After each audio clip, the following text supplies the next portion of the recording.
we go again. This is Jeff, the Pharaoh, and we're going to do another Comet walk around. So, this is going to be a little bit more detailed. I got right here is the codes for this thing. My Comet, two-door sedan, is 62B on the door. The door will say 62B on it. And we go down to the paint codes. Got a number of paint codes. And mine is 4C. Paint code is IB Bronze Metallic. Okay. And what else do we got? Got some good shit here. Comet is PU for the interior. It's PU. And here's another thing of interest before we go on with our walk around is the gear ratios. Mine turned out to be a code 6.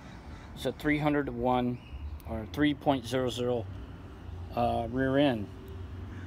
Basically a little bit more beefier than the 279 and the 275.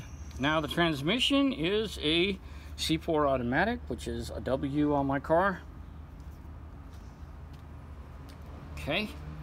And the district codes. My car actually came from Los Angeles. Mine has a 52 from Los Angeles on my car.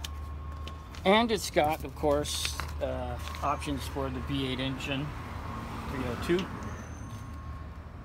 And of course the white top, which is called the green and white, which is also in the code here somewhere, the green and white top. And to go through all that paperwork, it's in there.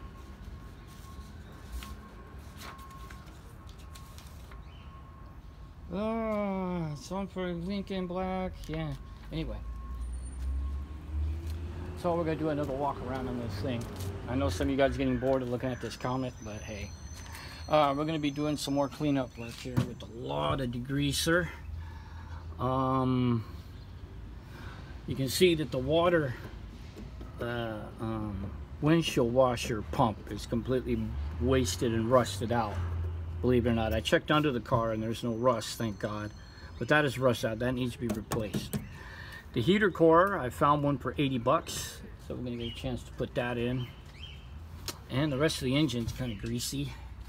Had a tune-up about 2 years ago, so it's going to be needing a lot of degreaser. I managed to replace some of the tubes with the originals. Actually, we got the fan shroud, the AC.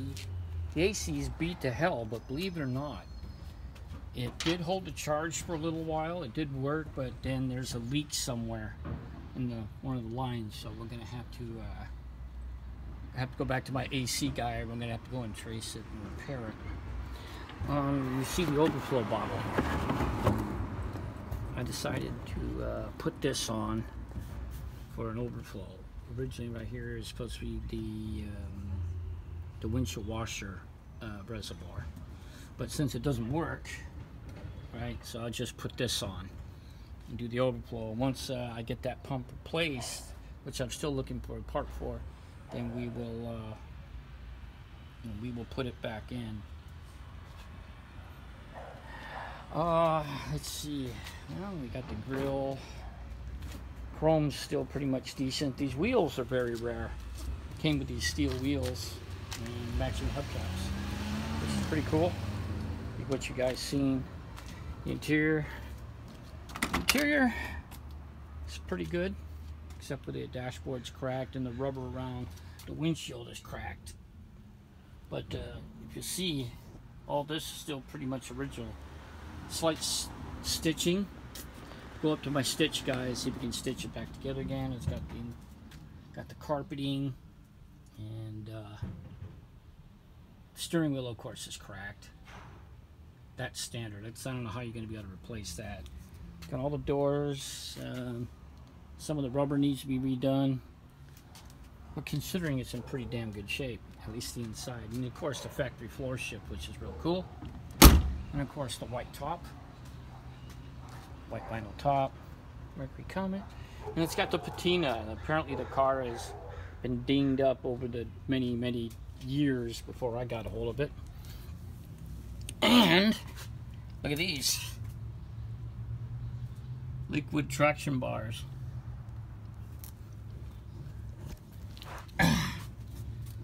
Keeping the car from hopping, I guess. Because this car, it definitely, when you give it gas, it'll just hop a little bit for some reason. I don't know why. This is the only thing that's really stock on this thing is the traction bars. And of course the back. Most of the back of the body is in pretty good shape. And that sheet metal that's underneath here, the little flap, is still on there. Looks like we've got a little bursting at the seam a little bit maybe. And it's got the vinyl Luxor vinyl pinstriping or whatever this is. And it's got the chrome wheels. I mean, it's not chrome wheels, yeah. It's got the original hubcaps. And again, there's those liquids. You can go up and around. And believe it or not, all the blinkers work, all the brake light, tail lights, and all the amber lights all work. Which is really surprising. Believe it or not, that little AM radio that's in there. See, look at the patina right there. So that's how come I left it that way. That little AM radio, believe it or not, that damn thing works. You'll be really surprised. It'll just go. The car has to be on. But that little AM radio works, and the only station I can get is some sort of Chinese channel. Believe it or not. This thing's got a cigarette lighter. Ashtray. Which is pretty friggin' cool. And all these work, believe it or not. Little fans and stuff. And there's that floor shifter I'm talking about. And it's got three-way seat belts, which is pretty cool. You notice this is a bit faded. Yeah, these two plastic things. These are notoriously known to fade real fast, believe it or not.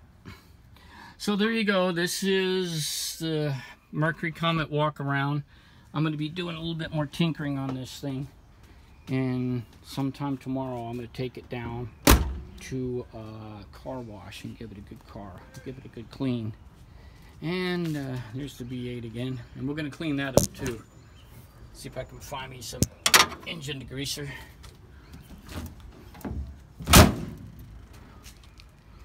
And there you go. And the inside joke is not a GT. Remember, the Comet GT? Once in a while I get somebody ask me if this car is a GT, and I always tell them not a GT. This is Jeff DePero. And IAV, which is the original owner named, is signing off.